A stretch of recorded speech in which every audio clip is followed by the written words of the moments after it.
Hi there. It's December in Alaska. We've got fresh ice. How do we know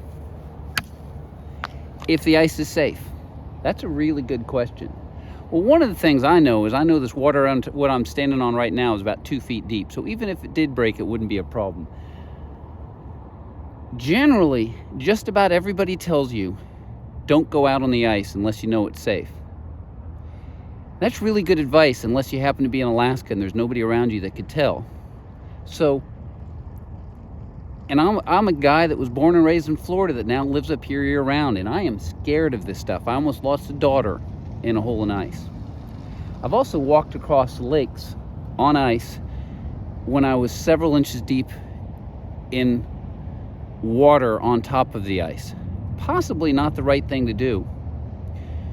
And I've also saved a buddy of mine, now that I think about it, that did fall in to the Mendenhall Lake, and he was sinking. And we hooked our ice axes together, and he outweighed me by at least 40 pounds.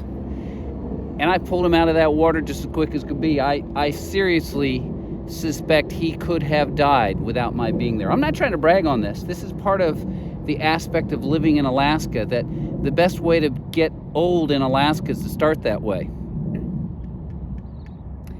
But if you're a kid anywhere and you see a lake like this and you want to know if you can make it across, that's a good question. Most experts won't tell you that. And the reason is because you have to make decisions yourself. That's a dangerous thing because kids that make decisions tend to make mistakes. I did. Just about anybody who gets old does. They just don't get bit by them too bad. Well, the trick with this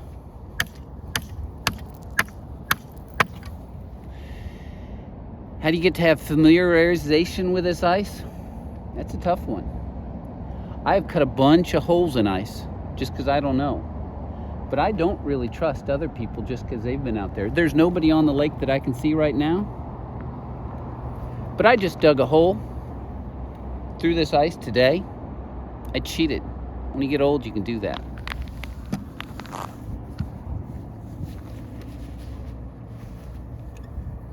Used an ice screw. Piece of ice climbing gear. Want to see?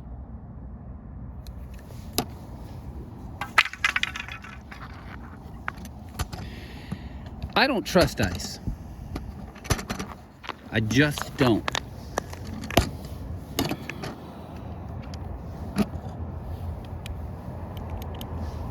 Let's put this down a little bit lower. There we go.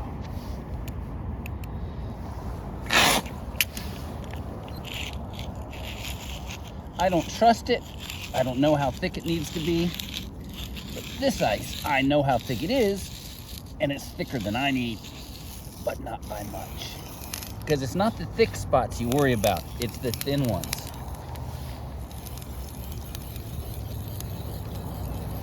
Ice climbing gear, you can climb up vertical mountains on this. Did a little bit of that. And so it went all the way through. Or as long as this bike, this is a 6-inch screw. And there's water in the bottom. So that tells you that the ice is probably about 5 inches thick, and that is plenty thick enough for me to walk out here, but I sure wouldn't drive my car. Now, one of the ice flows that I actually climbed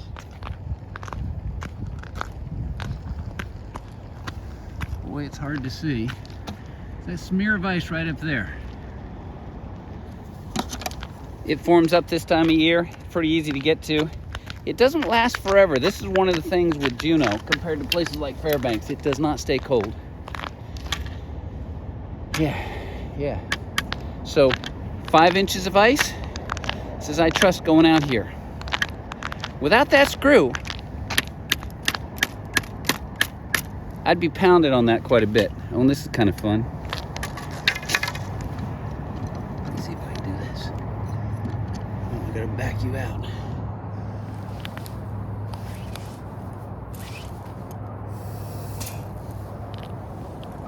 Ice core for you.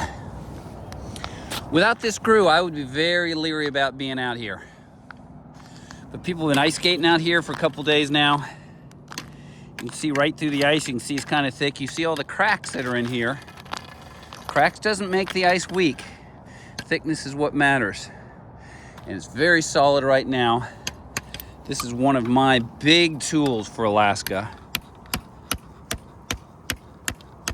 You didn't hear any echo in that. It'll go wong, wong, wong, wong when the ice is thin enough and you're getting the whole sheet to waver. So if it hears that, if it makes that noise, I get it off the lake. The other thing to know, lakes almost always freeze from the middle to the edge. So the thinnest ice is also the stuff that's closest to safety. So stay warm and dry. Yeah, don't get wet in the wintertime.